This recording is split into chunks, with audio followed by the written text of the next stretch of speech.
Have you ever looked around and quietly wondered, why does everything feel just a little different for me? Why do conversations feel shallow? Why does injustice feel personal? Why does beauty stop me in my tracks when others barely notice? It's not that you're strange, it's that you're rare. In a world that moves fast and values the surface, there are a few who are wired for depth, for stillness, for truth, for meaning. And maybe you're one of them. Today, we're not here to label or analyze. We're here to explore 7 signs that point to a deeper way of being, one that often feels lonely, but is anything but wrong. If something in you has always whispered that you don't see the world like most people do, stay with me. This might just explain why. Sign 1, you think deeply about everything. Let's talk about the kind of mind that never rests. Not because it's anxious, but because it refuses to sleepwalk through life.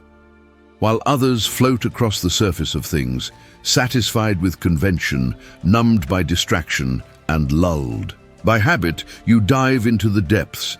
You peel back appearances. You ask the questions that make others uncomfortable, not to be difficult, but because your soul rebels against shallow living. To you, a conversation isn't just small talk. It's a gateway. A contradiction isn't just a curiosity. It's a fracture in the architecture of truth that you feel compelled to repair. Where most people glance, you stare. Where they scroll, you contemplate. You see the layers beneath the obvious, and you don't let go until they reveal their roots. And yes, it's exhausting. This level of intellectual vigilance isn't a badge you wear for praise. It's a quiet burden, a noble burden, and it's often isolating. Not because you're antisocial, but because you're not satisfied with the social masks people wear. You want the real, the raw, the foundation beneath the facade.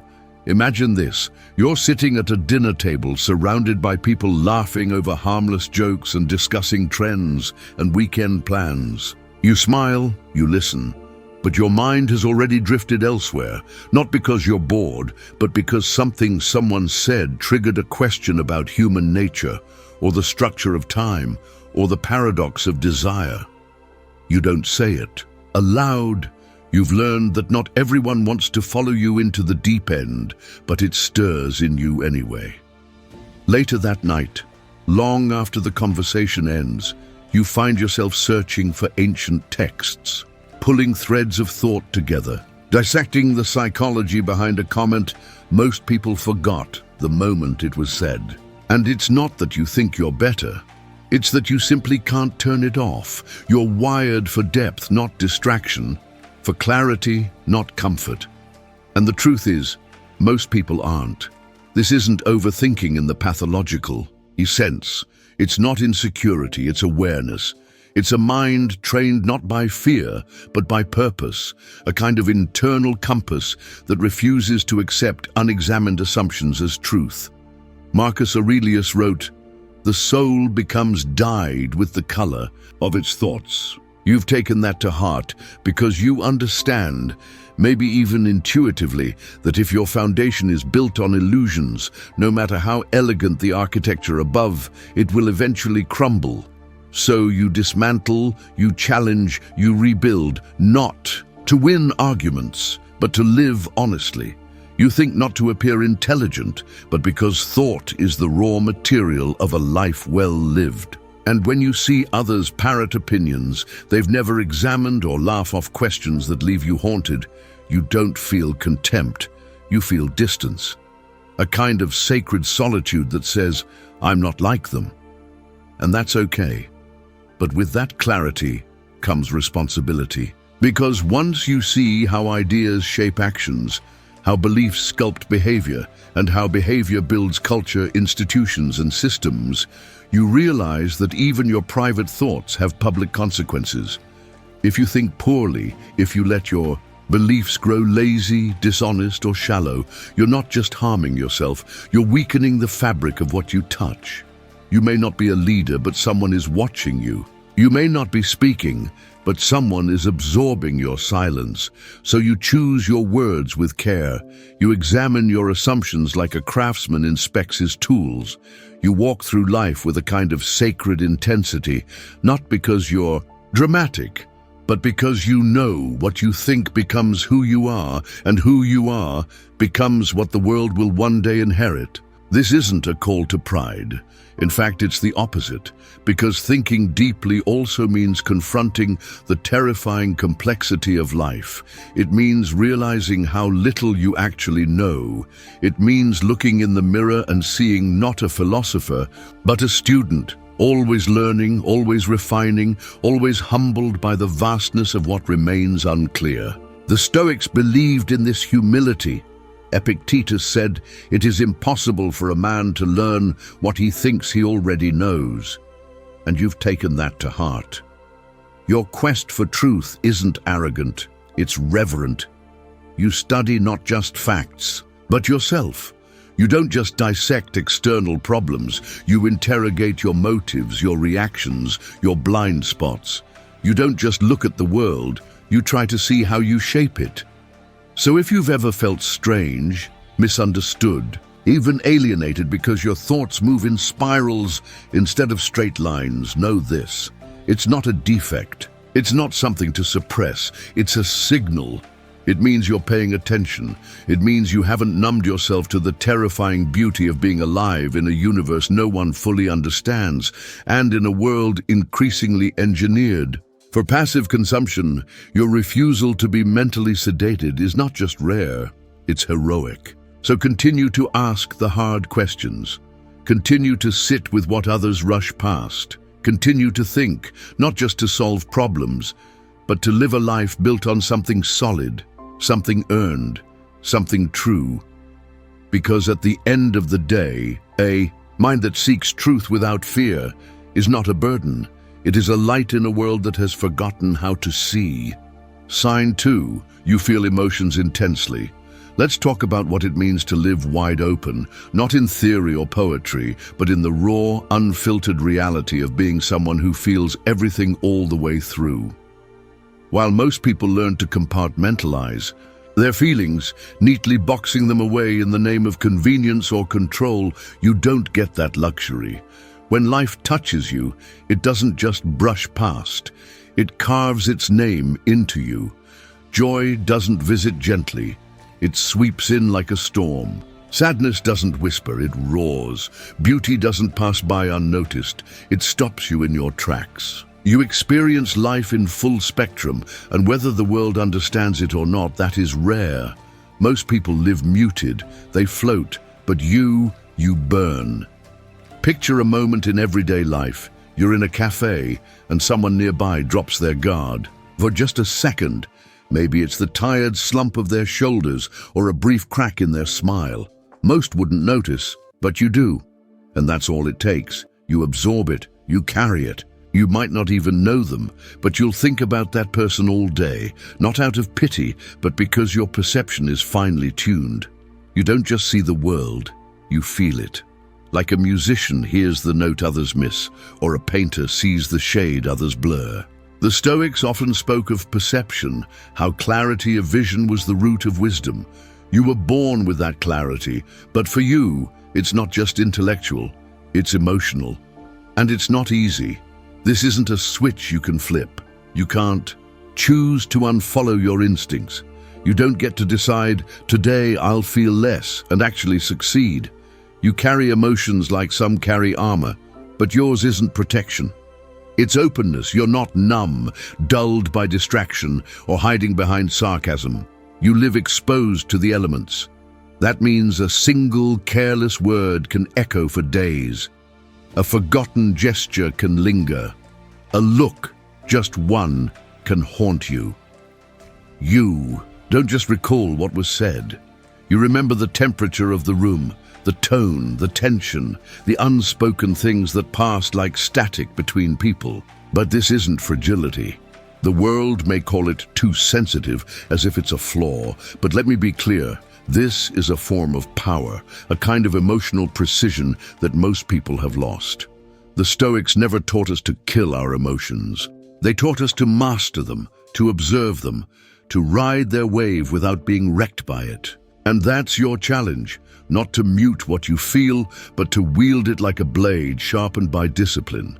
When used well, your intensity becomes a light, one that illuminates not only your path but others. And yet, there's a cost. People who feel deeply often live between extremes. You might lie awake some nights, haunted by injustice you didn't even experience. You may cry not from weakness, but from awe, at a piece of music, a quiet act of kindness, a sunset that reminds you how vast and temporary this life is. Others won't always understand. Your compassion might be mistaken for naivete, your silence for coldness, your love for desperation. They'll tell you to grow thicker skin, to chill, to laugh more and feel less. But they don't know what. It's like to stand in the fire of feeling and refuse to step out. This is why you must train yourself, not to feel less, but to hold it better. Channel it. Not every wound must bleed outward. Sometimes what you feel so intensely can be transformed into something that moves others through your words, your art, your presence. That's the Stoic way, not repression, but redirection. Seneca wrote, "No man is more unhappy than he who never faces adversity, for he is not permitted to prove himself." You've been given the gift of intensity, and with it, the burden of managing it. Your trial is constant, but your potential is enormous. Think of the artist who paints with tears in her eyes, or the friend who always seems to know when you're hurting before you say a word. Think of the child who can't stop asking why, not to annoy, but because they feel the weight of wonder too strongly to ignore it. These are not weaknesses.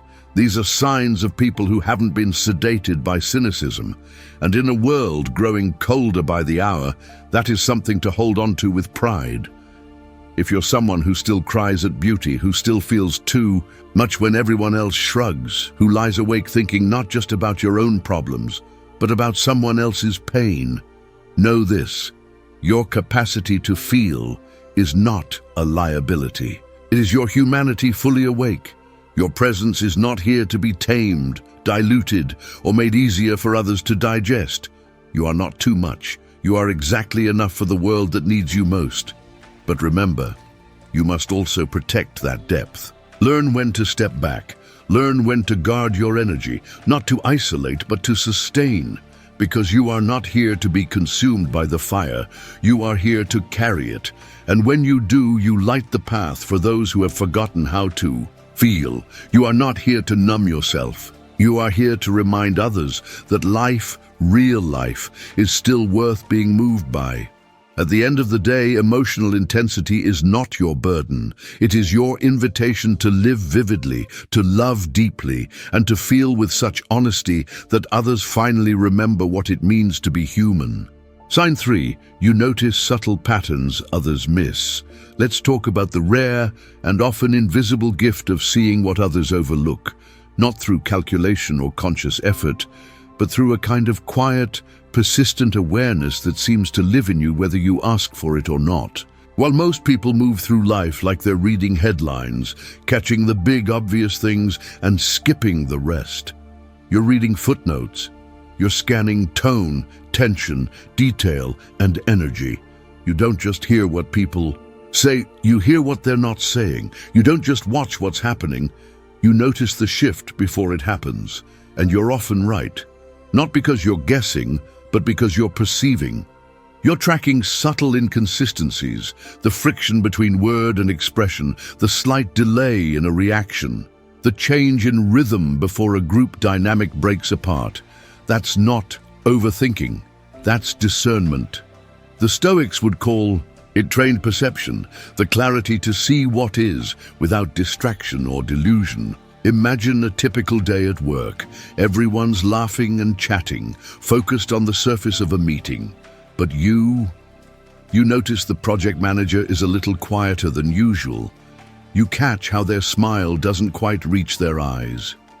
You register the small glance exchanged between two people when a certain topic is mentioned. It doesn't feel like a vague vibe. It's data, patterns, signals. You sense something shifting under the surface. And while others are reacting to what's loud and visible, you're already tracking the deeper tectonics of change. That's not paranoia, it's insight. You're not anxious, you're aware. And awareness, real awareness, can feel like seeing into the future. Because when you understand how things connect, how actions ripple, how values shape habits, how cracks in trust become fissures, you can predict outcomes long before they become obvious. This ability doesn't always earn applause. More often, it's misunderstood. You might speak up early, voice a concern, question a plan, point out what feels off, and what do you get? Raised eyebrows, polite dismissal. You're reading too much into it, until weeks or months later when what you warned of finally unfolds. But by then, no one remembers the silence that followed your warning. No one connects the dots like you did. And it's easy in those moments to question yourself, to wonder if seeing what no one else sees makes you wrong, or worse, alone. But the Stoics remind us, truth is not measured by consensus. Clarity is not a group activity. Marcus Aurelius wrote, "The opinion of 10,000 men is of no value if none of them know anything about the subject." What you know, what you see, has value, even if others don't recognize it yet.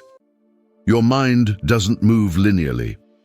You don't just follow the map, you trace the terrain, you zoom out and see the structure, the consequence, the trajectory. You understand how a person's small habits shape their fate, how subtle shifts in a team's morale lead to rupture, how unspoken resentment in a relationship turns into absence. You see how the present becomes the future, not as an abstract theory, but as lived awareness. But with that sight comes weight. It's hard to play along when you already see where something is headed. It's hard to enjoy the moment when you're quietly anticipating the impact. And it's especially hard when you're the only one who sees it. But the Stoic response isn't despair, it's discipline. Seneca taught that a wise person sees things as they are, prepares accordingly, but does not panic. You don't let foresight consume you. You refine it. You use it with restraint. Just because you see something doesn't mean you must speak it immediately. There's a deeper kind of wisdom in timing, in knowing when to act and when to wait, because insight without patience can be just as destructive as ignorance. You don't just see the thread, you must learn to weave it. Your ability to perceive is a gift. But your ability to articulate it, to apply it, to make it useful, that's where your power lies. And when you can, you build, not by reacting, but by anticipating. You guide others, not based on what's trending, but on what's true. That doesn't make you mystical, it makes you strategic. It means you're designing systems that work, solutions that last, relationships grounded in understanding, not assumption. You're not just noticing things, you're mapping them, not just interpreting events, you're preparing for them. That makes you a kind of architect in a world full of improvisers, a seer, not in some theatrical sense, but in the grounded, quiet, resolute sense of someone who simply sees more. Still, it's a lonely path, because walking ahead often means walking alone. Your mind will ask, why do I see what no one else does? And the answer is not always comforting. It might just be because you're meant to. That doesn't mean you're always right. It just means you're early. And being early often feels like being wrong until it doesn't. So you must stay grounded. You must develop not just vision, but clarity. Not just sensitivity, but strength. Because perception without poise turns into overwhelm. Foresight without focus turns into frustration. You must not let what you see turn against you. You must carry it well. So if you notice what others miss, don't see that as a curse. It's a signal, a responsibility, a calling. Let it shape how you lead, how you love, how you listen, because your gift is not cleverness, it's contribution. You are not here to impress people with what you know.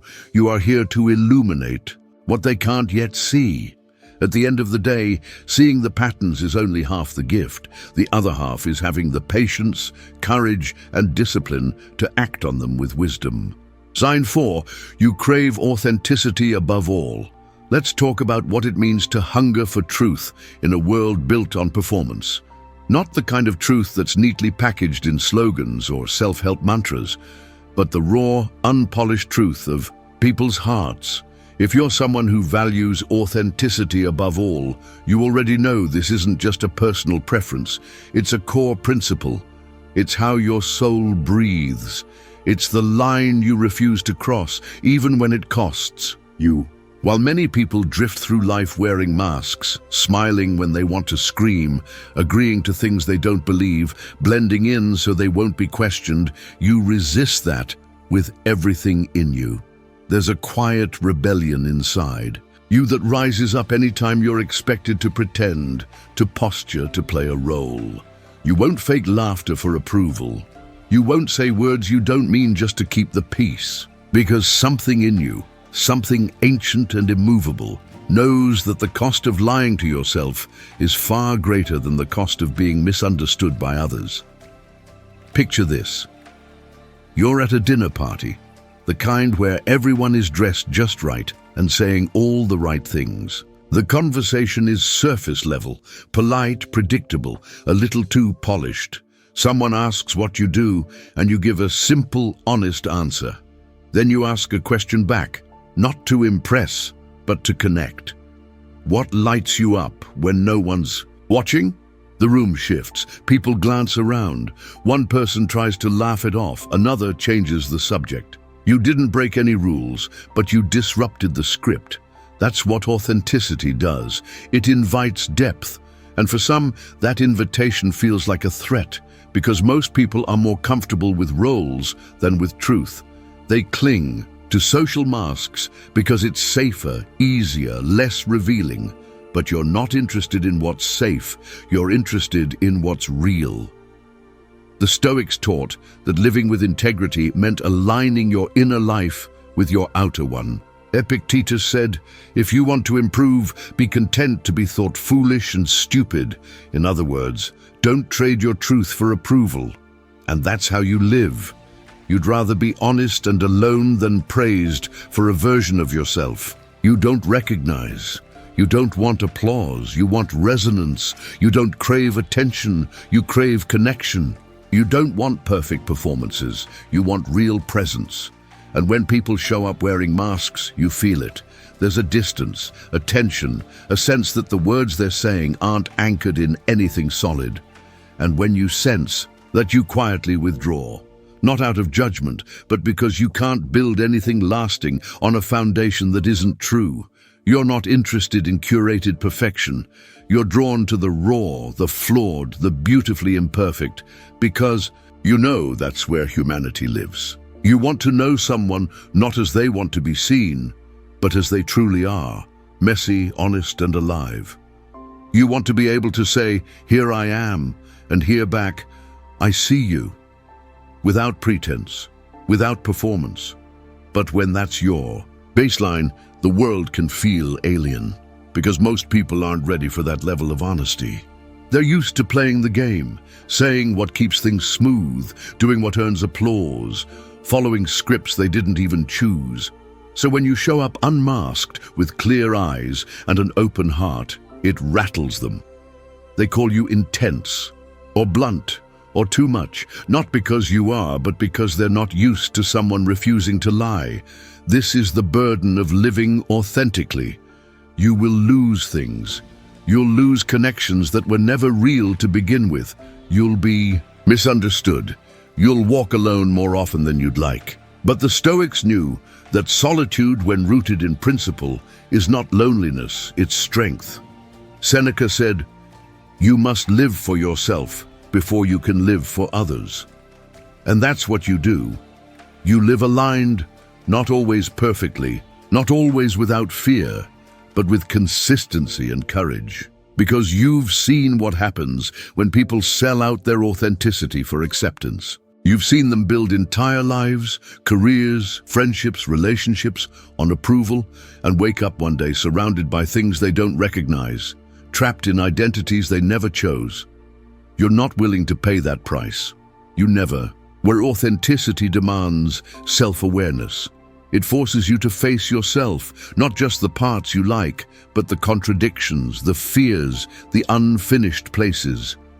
It's not about being brutally honest for the sake of being edgy. It's about being sincere. It's not about saying whatever comes to mind. It's about speaking from a place that's been tested, examined, and rooted in truth. And yes, it's uncomfortable. It will cost you comfort, but it will give you clarity. And that's the trade you're willing to make. Because you know that the people who stay, the ones who really see you and choose to stay, those are the ones worth building with. Those are the relationships that don't crack under pressure. Those are the foundations that don't collapse when the spotlight fades. And that's why you keep showing up as yourself, even when it's hard. Because you know you're not just living for comfort. You're living for depth, for meaning, for the kind of life that doesn't require applause to feel worthwhile. And in doing that, in refusing to perform, you do something powerful. You give others silent permission to drop their masks too. You become a mirror, a reminder, a challenge, a presence that says you don't have to pretend. You just have to be real. And the world needs more of that. It needs more people like you, people who would rather be true than accepted, who would rather stand alone than betray themselves. At the end of the day, to crave authenticity is not to make life easier. It's to make life real, and that more than anything is what makes you rare. Sign 5. You need solitude to recharge. Let's talk about something most people don't understand until it's too late. The necessity of solitude. Not as an escape, not as a retreat from others, but as a return to self. If you're someone with a rare personality, you probably know this already. Not because someone taught you, but because your body and soul have demanded it again and again. You don't need time alone because you dislike people. On the contrary, when you connect, it's with a depth few can match. You're attentive, you're present. You give more than just words. You offer your energy, your awareness, your whole attention, and that is precisely why solitude becomes essential. Being fully present in the world, truly engaged, is not passive. It's an act of internal labor, and all labor requires recovery. Imagine a conversation at a coffee shop. A friend is going through something heavy. You're not just nodding along. You're absorbing the unsaid. You're sensing the emotional weight behind every word. You leave that coffee shop not just having hung out, but carrying something real. You take it with you. You reflect, you process, you hold space for what that person shared. And even if they never notice the extent to which you're present, you feel it. And when enough of those moments stack up without pause, something in you starts to fray. You lose the stillness inside you, the part that filters the noise and points you back toward clarity. This isn't fragility. This isn't retreat. It's maintenance. The Stoics called it eukarya, well-timed stillness. They taught that the inner fortress must be kept strong, not through isolation, but through clarity, through reason, through time alone, to align one's actions with one's values. Marcus Aurelius wrote, "Nowhere can man find a quieter or more untroubled retreat than in his own soul." That's what solitude gives you, not distance, but depth. It gives you time to lay down the armor, to silence the external demands, and to listen again to the voice the world keeps trying to drown out. Your solitude isn't passive. It's deeply active. It's where your internal compass gets recalibrated. You revisit experiences, not to ruminate, but to refine. You reflect on what felt right, what felt misaligned, where you were true to yourself and where you weren't. You don't crave solitude because you're avoiding life. You crave it because you want to live with intention, not momentum. Without that space, you lose that alignment. You start to react rather than respond. You say things you don't mean, agree to things that violate your sense of integrity, and, worst of all, you begin to feel distant from yourself. The Stoics would say you've lost your hegemonicon, your ruling faculty. When we ignore our need for solitude, we drift, and that drift creates disorder, dissonance. It makes us strangers to our own values. But solitude, that sacred silence, is where the thread is restored. It's where you can ask quietly and honestly, am I living in accordance with my principles, or have I been hijacked by noise, by pressure, by other people's expectations? Solitude isn't selfish, it's stewardship. It's how you care for the only thing truly in your control, your own mind. And yes, people won't always get it. Friends may interpret your need for space as coldness. Colleagues may see your silence as withdrawal. Even loved ones might take your retreat personally, but it's not rejection, it's preservation. And when you fail to honor that need, when you sacrifice your alone time to appease others, you pay the price. You burn out, you become resentful, you show up half-present, half-rooted, and that's not who you want to be. You've likely learned this the hard way. Maybe you ignored your inner signals. Maybe you said yes when you should have said no. And, little by little, you felt yourself fading, not in a dramatic way, but in subtle misalignments that left you tired, scattered, off-center. But when you honor solitude, everything changes. You return to the world not as a fragmented version of yourself, but as someone whole, grounded, clear. You speak more deliberately, you listen more deeply, you act with precision, because you've reconnected with your stillness. And that stillness becomes your compass. That's the paradox. Solitude doesn't make you less connected to others. It makes you more capable of meaningful connection, because when your soul is quiet, you can actually hear others without distortion. And that is the rarest kind of presence. So if you're someone who needs solitude, don't apologize. Don't water it down. Don't call it just needing a break. Name it for what it is, a sacred act of self-responsibility. Learn to say, I need time alone, not as an excuse, but as a boundary that protects the space where your values live, where your decisions are born, where your mind gets clean again, because we live in a world addicted to noise, to constant visibility, constant availability. And in that world, solitude becomes an act of quiet rebellion, a refusal to be consumed by the external, a reminder that you are not here to be endlessly reactive. You are here to live with depth. At the end of the day, solitude isn't about hiding from the world. It's about returning to it with something real to give.